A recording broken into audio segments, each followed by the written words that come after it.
بسم اللہ الرحمن الرحیم۔ السلام علیکم دوستو، امید ہے اللہ پاک کے کرم سے آپ سب ٹھیک ہوں گے۔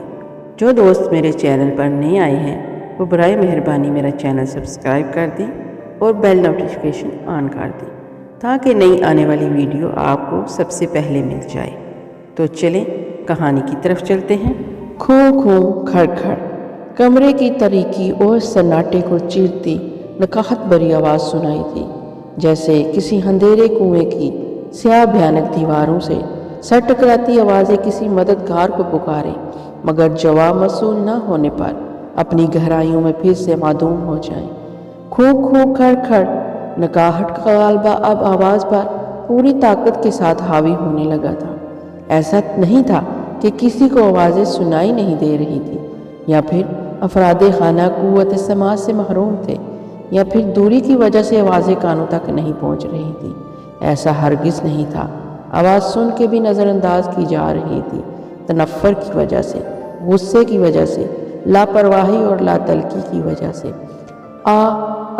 عائشہ نحیف زدہ آواز ابھری۔ اپنا نام سننے کی دیر تھی کہ صحن میں پانی کا چھڑکاؤ کر کے جھاڑو لگاتی عائشہ نے جھاڑو اٹھا کر مارا۔ جھاڑو کا ہر تنکا بکھر گیا۔ عائشہ کا منہ سرہنگارا بنا ہوا تھا، زہر زبان تڑپتے مچلتے اول پول کو نہ جانے کیسے روکا تھا۔ عائشہ پھر سے مہین سی آواز ابھری۔ اللہ کرے یا تو مجھے موت آ جائے یا تو پھر۔ عائشہ کی قوت برداشت تو پہلے ہی صفر تھی، اب تو بالکل ہی اس کا خاتمہ ہو رہا تھا کہ محروم والدہ کی نصیحت نے دل و دماغ کو سرزنش کیا۔ عائشہ اللہ سہنے کو بالکل پسند نہیں کہ کوئی مشکلات سے گھبرا کر اپنے لیے موت مانگے یا پھر کسی کو مرنے کی بد دعا دے۔ ایسے کرنے سے مشکلات تو ختم نہیں ہوتی بلکہ اور بڑھا دی جاتی ہیں۔ آ رہی ہوں، عائشہ نے کمرے کی جانب دیکھتے ہوئے صدا لگائی۔ دروازے کو زوردار آواز سے کھولتے ہوئے اس نے سوئچ بورڈ پر اندھو کی طرح ہاتھ مارتے ہوئے لائٹ چلائی تو چار سو پھیلتی روشنی میں ضعیف وجود واضح ہو گیا، جو درد و اذیت کے مارے سینے پر ہاتھ رکھے بری طرح کرا رہا تھا۔ پاس ہی زمین پر شیشے کا گلاس گر کر کرچی کرچی ہوا پڑا تھا۔ وہ احتیاط سے چلتی ہوئی پلنگ کے قریب جا پہنچی، بے تاثر چہرہ، ہر جذبات سے عاری، نرمی اور ہمدردی سے محروم، انتہائی درشت تاثرات لیے ہوئے۔ کیا بات ہے؟ چاہتے ہوئے بھی آواز کی کرختگی چھپا نہ پائی۔ اب بولیں بھی کیوں واضح دے رہی تھی؟ 100 کام ہوتے ہیں گھر میں۔ الفاظ تھے یا وزنی سا ہتھوڑا جو مقابر کو بے دردی سے مارا جا رہا تھا؟ یہ سوچے بغیر کہ وہ تو پہلے سے اذیت میں ہے۔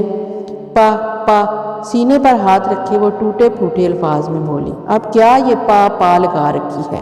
اونچا اور واضح تو بولے۔ جب تک میرے پلے نہیں پڑے گا کہ آپ کیا کہہ رہی ہیں میں کیا کر سکوں گی؟ لفظ آپ تو عائشہ نے نہ جانے کس مجبوری کے تحت کہا، ورنہ انداز و اطوار سے بد لحاظی و بدتمیزی خوب جھلک رہی تھی۔ پانی کھانسی کو روکتے ہوئے وہ بامشکل اپنی ضرورت بیان کر پائیں۔ عائشہ نے ایک غصے بھری نگاہ کمرے پر ڈالی۔ ایک اکلوتا گلاس گر کر ٹوٹ چکا تھا۔ یقیناً انہوں نے گلاس پکڑنے کی کوشش کی ہوگی اور تکلیف کے باعث وہ گلاس پکڑ نہ پائیں اور گلاس گر کر چکنا چور ہو گیا۔ اب پیاس کی شدت سے وہ عائشہ کو پکارے جا رہی تھی۔ اچھا صبر کرے، لاتی ہوں پانی، عائشہ نے ایک کھا جانے والی نگاہ ان پر ڈالتے ہوئے کہا اور کمرے سے باہر نکل گئی۔ مفت کا مال ہاتھ آیا ہوا ہے نا، جو بے دردی سے روز توڑتی رہتی ہیں، کبھی گلاس تو کبھی پلیٹیں۔ میرے جہیز کا سارا ڈنر سیٹ برباد کر کے رکھ دیا ہے۔ شوکیس سے اسٹیل کا گلاس نکالتے ہوئے وہ مسلسل بڑھا رہی تھی۔ جب نازک قیمتی برتن استعمال کرنے کا طریقہ سلیقہ ہی نہیں تو ضرورت کیا ہے شیشے کے برتن پیش کرنے کی؟ عدنان کو بھی پتہ نہیں کب میری بات سمجھ میں آئے گی۔ پورا گلاس سیٹ برباد کر کے ہی دم لیں گے۔ عائشہ نے اسٹیل کے گلاس میں پانی بھرا اور کچن سے نکل ہی رہی تھی کہ دروازے کی دستک نے توجہ اپنی جانب کر لی۔ دھڑ دھڑ دستک دینے والا گویا اپنا ہاتھ اٹھانا ہی بھول گیا تھا۔ آ رہی ہوں بھائی، گلاس ایک طرف رکھتے ہوئے وہ بھاگی۔ باجی کوڑے کا شاپر بنا کر صبح سویرے ہی رکھ دیا کرو، کتنی دیر مجھے دروازے پر رکنا پڑتا ہے، اور اوپر سے اتنی سخت گرمی، کوڑے والے نے تقریر کر کے عائشہ کا پارا اور بلند کر دیا۔ اچھا، منہ کے زاویے ٹیڑے میڑے کرتے ہوئے وہ بمشکل ضبط کرتے ہوئے بولی، دماغ تو پہلے ہی گھوما ہوا تھا۔ وہ غصہ پی گئی تھی، ورنہ سارا غصہ اس پر نکل جاتا، مگر غلطی اپنی تھی، سو خاموش رہنا بھی عائشہ کا بنتا تھا۔ وہ فجر کی نماز پڑھ کر رات بھر کا تمام کوڑا کرکٹ سمیٹ کر چاپڑ دروازے کے باہر رکھ دیا کرتی تھی۔ کوڑے والا اٹھاتا اور خاموشی سے لے کر چلا جاتا۔ آج مصروفیت کی وجہ سے یہ بات بالکل ذہن سے اتر گئی، سو اس کا نتیجہ یہ نکلا کہ معمولی سا کچرا اٹھانے والا بھی اسے باتیں سنا کر چلا گیا۔ ابھی انہی سوچوں میں گم تھی کہ دوبارہ آواز آئی، عائشہ بیٹی پانی تو لا دو۔ وہ پکار سن کر کمرے کی طرف بھاگی اور پانی کا گلاس بیمار عورت کو یوں پکڑا دیا جیسے اسے کسی مدد اور سہارے کی ضرورت نہیں ہے۔ عائشہ کو اس بات کی کوئی فکر نہیں تھی، وہ ٹوٹے ہوئے گلاس کی کرچیاں سمیٹنے میں مگن ہو گئی۔ کمرے کی دیگر بکھری اشیاء کو درست کیا، جھاڑو پونچھا لگایا، کھڑکی کے پردے ایک طرف کیے۔ تازہ ہوا کے جھونکے کمرے میں داخل ہوئے تو اس بزرگ خاتون کے چہرے پر اطمینان بکھر گیا۔ توبہ ہے، سارا دن تو آرام فرماتی رہتی ہیں اور کمرے کو ایسے گندا کیا ہوا ہے کہ جیسے کوئی بچہ ادھم مچا کر گیا ہو۔ کمرے کی صفائی ستھرائی کرتے ہوئے وہ دل ہی دل میں بڑبڑائی۔ دل کا زہر وہ بآسانی زبان سے نکال سکتی تھی، مگر نہ جانے کس مقصد کے تحت زہریلی سرگوشیوں کو دل کے قید خانے میں ہی میں رکھا۔ سارا کمرہ صاف کر کے شیشے کی طرح چمکنے لگا تھا، ہر چیز اپنی جگہ پر سلیقے سے رکھی تھی۔ کمر پر باندھا دوپٹہ کھول کر اپنے عرق آلود پیشانی کو صاف کیا اور اطمینان بھری نگاہ ڈال کر باہر نکلنے لگی کہ اپنے نام کی پکار پر رک گئی۔ عائشہ بیٹی ناشتہ مل جائے گا؟ میں نے ابھی ناشتہ کے انتظار میں دوا بھی نہیں کھائی۔ اس بات پر عائشہ کے چہرے کا اطمینان اڑن چھو ہو گیا۔ آنکھوں سے ناگواری کا اظہار کرتی کچن میں آ گئی۔ یہاں میدان خالی تھا، جی بھر کر بھڑاس نکالنے کا موقع میسر تھا۔ جتنی تیزی سے ہاتھ چل رہے تھے اتنی ہی تیزی سے زبان بھی کینچی کی طرح چل رہی تھی۔ کام کی نہ کاج کی، دشمن اناج کی، معمولی سی بیماری کو بہانہ بنا کر بستر پکڑ کر ہی بیٹھ گئی ہیں۔ لو بلا، دما بھی کوئی خطرناک بیماری ہے؟ 50-60 کی عمر میں تو انسان اچھا خاصا صحت مند ہوتا ہے، اپنے سارے کام خود کر سکتا ہے، بلکہ سوچ کا دائرہ اپنی سہیلی کے گھر کی جانب جا نکلا۔ اس کی ساس اس کی بھرپور مدد کرتی تھی، سبزی بنا کر دیتی، ناشتے کے برتن دھوتی اور کتنے ہی چھوٹے چھوٹے کام نپٹا دیتی۔ اور ایک یہ ہے، اس نے سوچتے ہوئے نحوست سے دانت پیسے، بس بیڈ پر بیٹھ کر حکم چلانا سیکھ لیا ہے محترمہ نے۔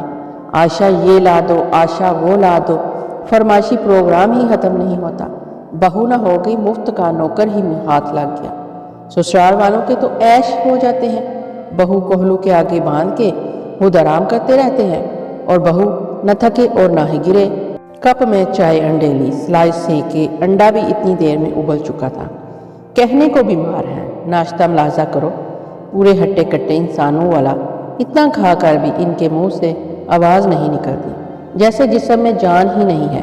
اوپر سے صاحبزادے آ کر ایسے حکم چلانا شروع کر دیں گے، امی کو وقت پر دعا دی، امی کو تینوں وقت کا کھانا دیا، بس بیٹے کا فرض پورا۔ اس نے شوہر کو بھی لتاڑا اور ٹرے میں ناشتہ رکھ کے ساس کو دے آئی۔ عائشہ اپنے والدین کی سب سے بڑی بیٹی تھی، اس سے چھوٹی دعا ابھی زیر تعلیم تھی۔ گریجویشن کے بعد وہ فارغ ہوئی تو عدنان کا رشتہ آ گیا، جو ایک ملٹی نیشنل کمپنی میں اچھی پوسٹ پر تھا۔ گھر میں ماں اور بیٹا تھا، نہ سسر اور نہ ہی رندھو کی کھپ کھپ۔ عائشہ کی امی نے فوراً سے پہلے ہاں کر دی۔ عدنان کی بوڑھی کھانستی ہانپتی کانپتی ماں کو دیکھ کر سب کو اطمینان ہو چلا تھا کہ ساس کے نام کی یہ الجھن بس چند روزہ ہے۔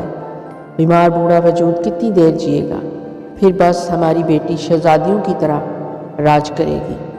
ان سب حقائق کو دیکھتے ہوئے چٹ منگنی اور پٹ بیاہ والا معاملہ کیا گیا اور عائشہ کو رخصت کرا دیا گیا۔